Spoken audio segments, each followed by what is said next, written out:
Hello guys, how are you? I'm Hardeep Singh. Welcome back to your own YouTube channel.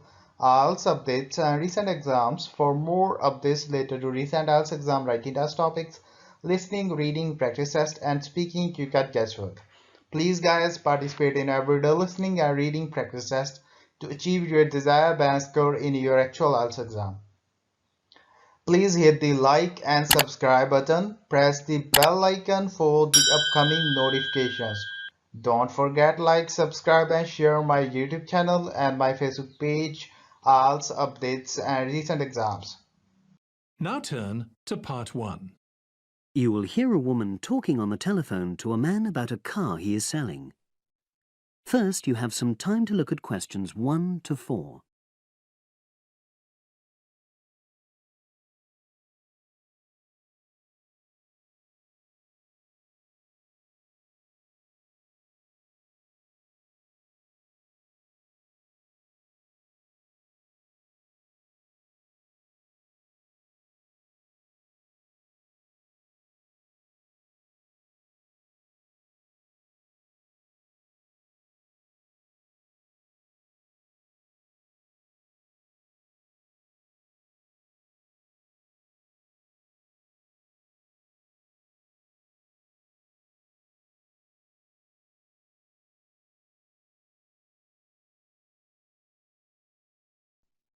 Now we shall begin. You should answer the questions as you listen, because you will not hear the recording a second time. Listen carefully and answer questions 1 to 4. Hello, Brian Park speaking. Oh, hello. I'm calling about the advert in the paper. For the car? Yes, the Mini you've got advertised for sale. Oh, yes. I just wanted to find out a bit more information. Of course. What would you like to know? It's my brother who's interested, actually, but he's not in today, so he asked me to call you. Fine. Great, thanks. So, it's a Mini, Yep. and how old is it? Just coming up to 13 years old. And I seem to remember from the ad that it's grey. That's it. Doesn't show the dirt. Absolutely. Anyway, the colour shouldn't be a problem for Jeff. You know, the important thing is the quality. Yes, of course. And what about mileage? With it being pretty old, it's probably over 100,000? Actually, it's 40,000 less than that. 62,000 on the clock. Great! I remember now. I'm confusing it with another ad I was looking at. Right. Pleasant surprise then. Yeah. Have you been the only owner, or was there a previous one? I'm the second one. Before, it was owned by a teacher who was a very careful driver. Didn't have any accidents. Very good. And what about you? What do you tend to use it for? I haven't used it all that much, mostly for shopping. You know the sort of thing. So not much wear and tear. I'll make a note of that. I know Jeff wanted me to check that. Right. Before you hear the rest of the conversation, you have some time to look at questions 5 to 10.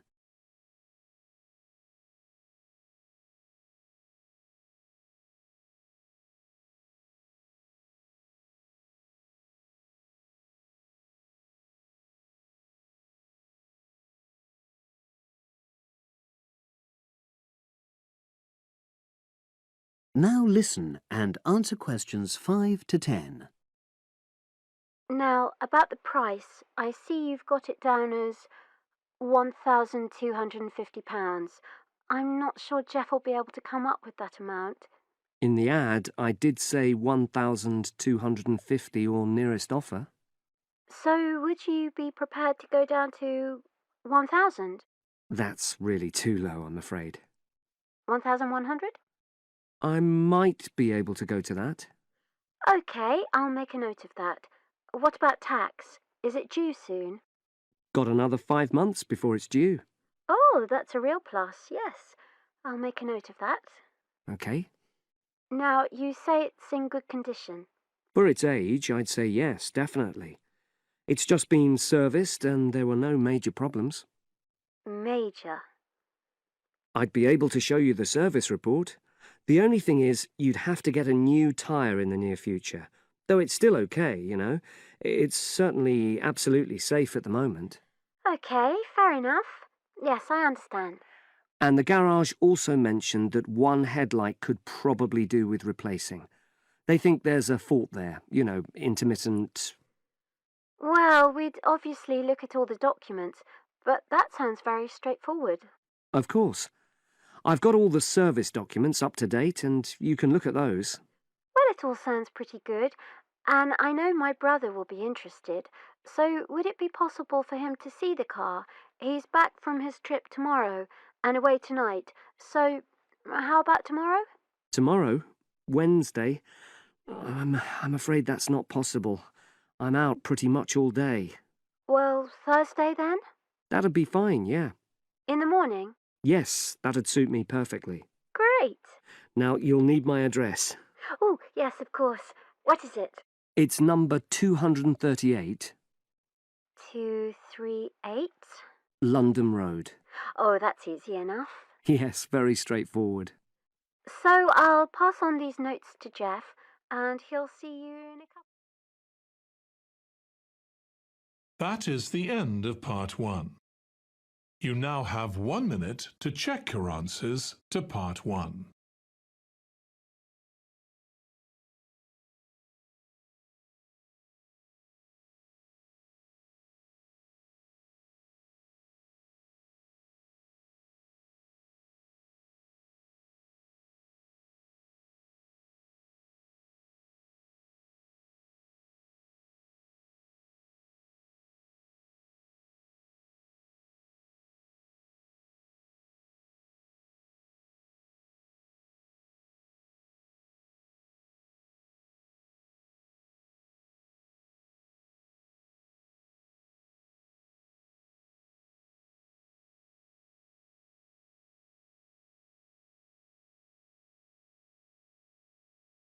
Part 2.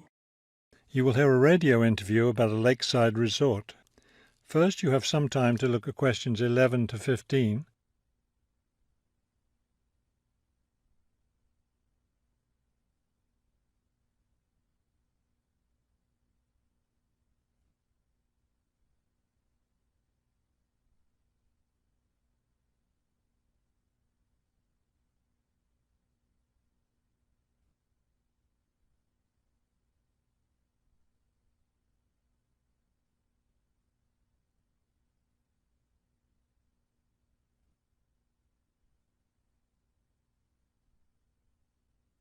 As you listen to the first part of the talk, answer questions 11 to 15.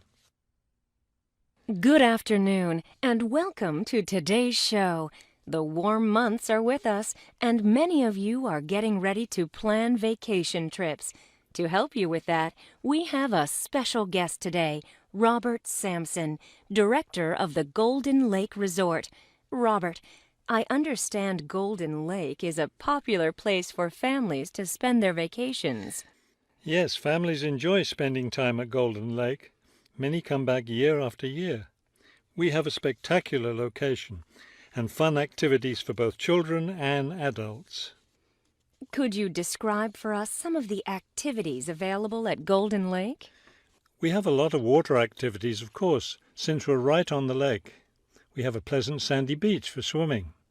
We also have canoes and sailboats available, and many of our guests enjoy boating on the lake. I imagine water skiing would be popular among your guests. Actually, we don't permit water skiing in the resort area. It can be dangerous for swimmers and for the canoeists too. We do have a great location for fishing though, and you'll often see guests fishing from our dock or from the canoes. That sounds very relaxing. What about activities on land? Do you have facilities for tennis? We had tennis in the past, but the courts fell out of repair, and since we found that most of our guests weren't interested in the game, we closed the courts down. So that's no longer an option.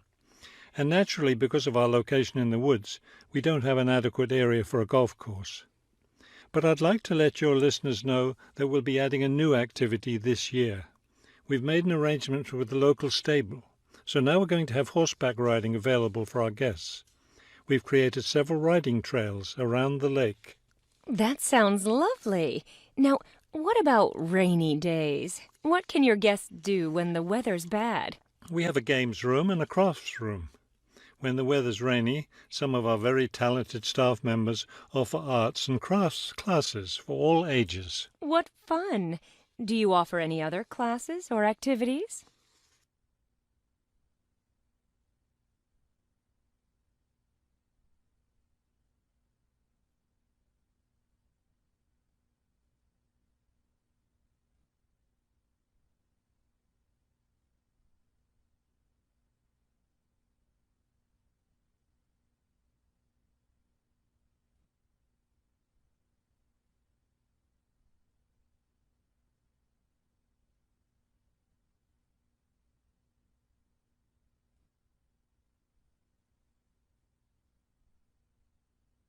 Now listen and answer questions 16 to 20. We have a weekly schedule of evening activities which anyone can attend if they choose. Every Sunday we show a film, always something that's suitable for the whole family. Monday's my favourite night because that's dessert night. Our cook prepares a variety of desserts and we get to taste them all. I'd like to be there for that. Yes, it's great. We get more serious toward the middle of the week. Our discussion night is on Tuesday. Discussion night? Yes, we discuss different current events depending on what's happening that week in the news. Then on Wednesdays we have lectures. We invite different experts to talk about local history or nature topics. This is actually one of our most popular evening activities. We found that our guests are really interested in learning about the local area. It sounds quite interesting. Yes, we've had some excellent speakers. Thursday nights are totally different because that's when we play games. That's especially fun for the children. The children love Fridays too because that's talent show night. Everyone gets in on that. Staff, guests, everyone. It looks like you have a lot of fun at Golden Lake Resort. We do. And we end every week with big fun, with a dance on Saturday night. Now I understand a little more why Golden Lake is such a popular place for family vacations. With such a variety of activities, there's something for every member of the family there. There is, and I hope your listeners will consider spending their next vacation with us. That is the end of Part 2. You now have 30 seconds to check your answers to Part 2.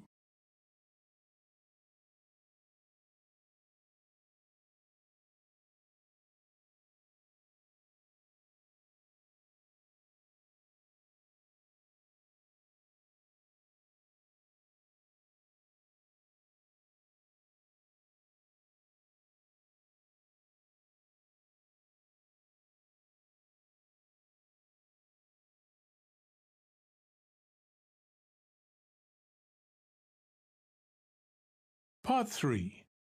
You will hear a museum director talking to several student interns, explaining their internship duties at the museum. First, you have some time to look at questions 21 to 25.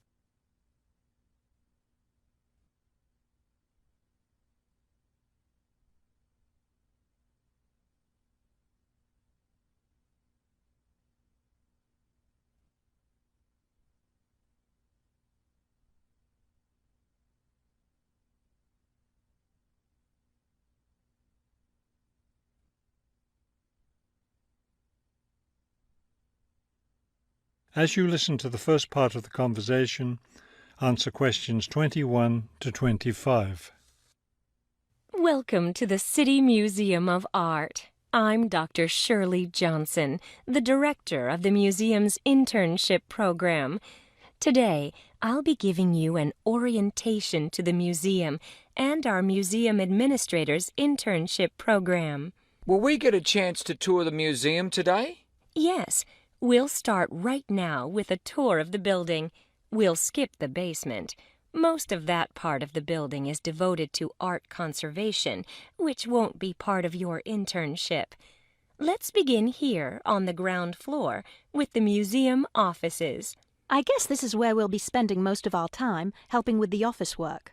You'll spend some time working in here so you can learn what the administrative duties involve. But you'll also get a chance to experience all aspects of museum work.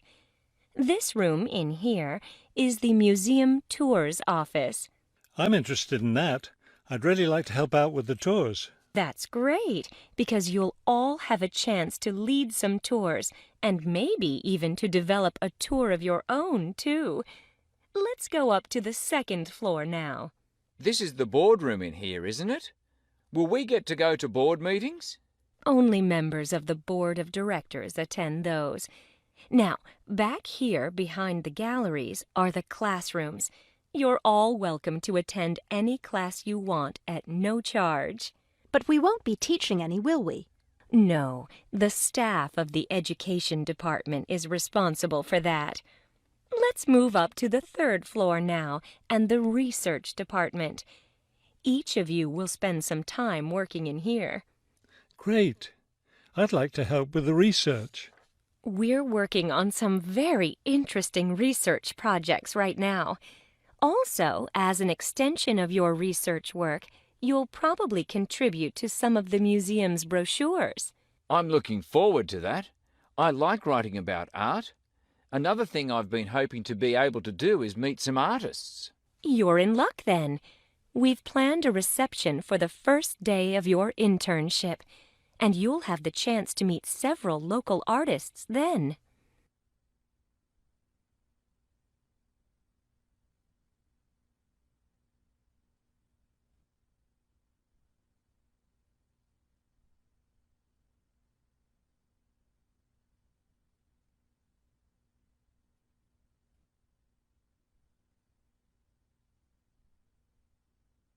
Now listen and answer questions 26 to 30.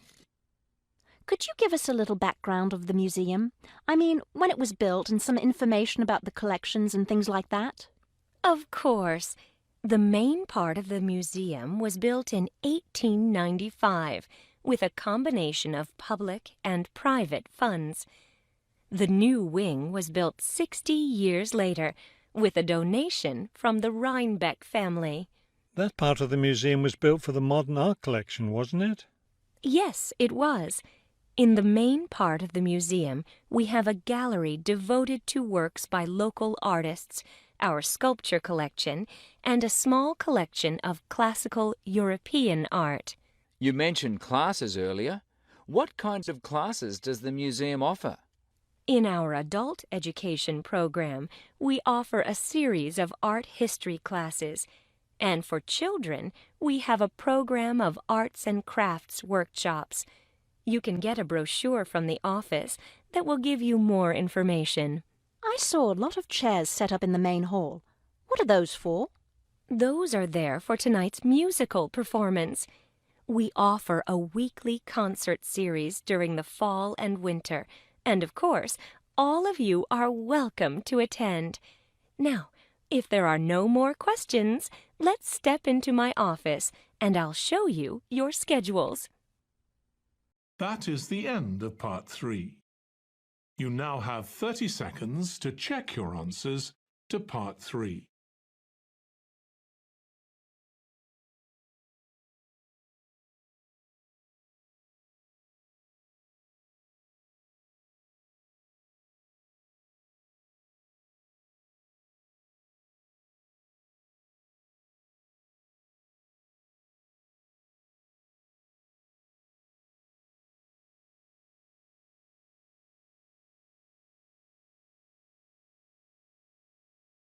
Part 4. You will hear a talk about the effects of our digital world on young people. First, you have some time to look at questions 31 to 40.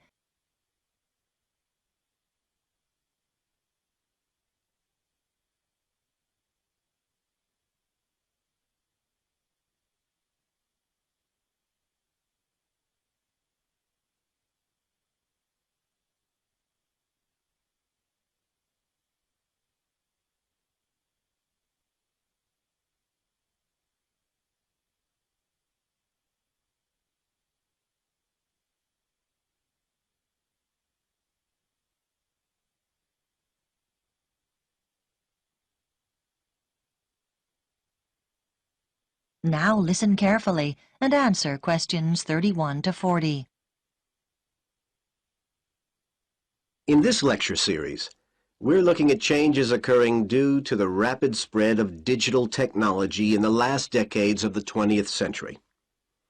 By digital technology, I include any computer-related devices such as email, the internet, cell phones, instant messaging, to name but a few.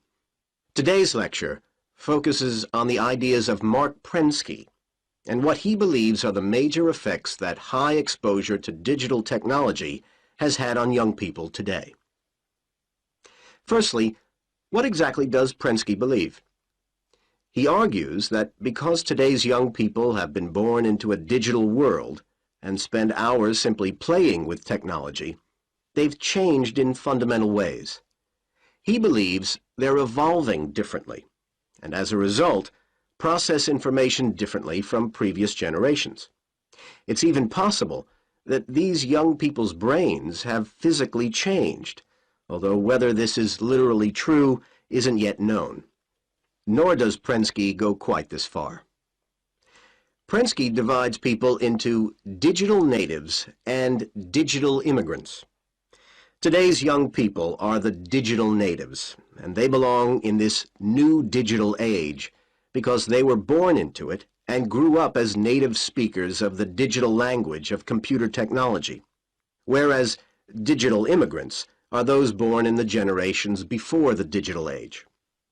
Just as those who learn a second language often retain their foreign accent, the immigrants are usually, in varying degrees, not quite as effective at speaking the digital language as the natives are. For example, they're more comfortable finding phone numbers using a phone book or looking up information in an encyclopedia, rather than using the internet as a primary source of information. Prensky calls this the digital accent. Another example of the digital accent is scanning a manual for a computer program rather than assuming the program itself will teach you how to use it. Basically, people with a digital accent have never really stopped relying on their original non-digital means of sourcing information. They prefer doing things as they've always done them, without typing something into a computer.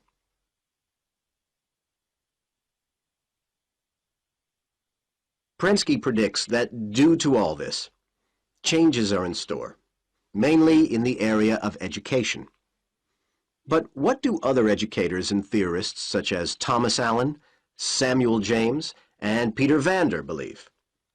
Samuel James, from Sydney University, agrees with Prensky's predictions. He believes that educators are no longer successful in the way they teach. However, not surprisingly, Prensky has been criticized by more traditional theorists, like Peter Vander and Thomas Allen. They disagree with many of Prensky's assertions. Vander argues that a typical classroom is more varied than Prensky believes, with students coming from a range of backgrounds. He maintains that a large percentage of these students are not necessarily proficient with technology, and not all students today fit the one stereotype. And Allen adds that even though most students today have easy access to technology, some just don't find the digital medium appealing. James disagrees, though. He believes that all today's students do share the same basic interest in and knowledge of digital technology. However, James believes our younger students can communicate with their digital immigrant teachers and can still learn using methods which have proven to be successful in the past. James's theories are taken a step further by Allen, who recognizes that both digital immigrants and natives have to deal with vast amounts of information in today's electronic society. Allen maintains that while most young students are proficient in playing computer games and using the web in quite basic ways, they're not used to using the computer at advanced levels. For example, to conduct complex information searches, which are so necessary for university study today. Irrespective of Allen's research, James believes it's possible for computer games to play a major role in making classroom learning more stimulating, and he cites many instances where this would be possible today. However, Vander asserts that rather than focusing on developing games, we should think of better ways to assist teachers, because no computer program comes close to doing what a human teacher does every day. That is the end of part 4. You would now have 10 minutes to transfer your answers to the answer sheet. So guys, don't forget like, subscribe and share my YouTube channel and my Facebook page. IELTS updates and recent exams. For more updates related to recent IELTS exam writing test topics, listening, reading, practice test and speaking, you get guesswork. Please guys, participate in everyday new IELTS listening and reading practice tests to achieve your desired band score in your actual IELTS exam. For more IELTS material, visit my official website www.ieltsupdatesandrecentexams.com. The link is given below in the description. If you need PDF files of latest IELTS material, then please join my Telegram channel. So guys, please write your score below the comment section. Again, thanks for listening. God bless you all guys. Stay tuned, stay safe.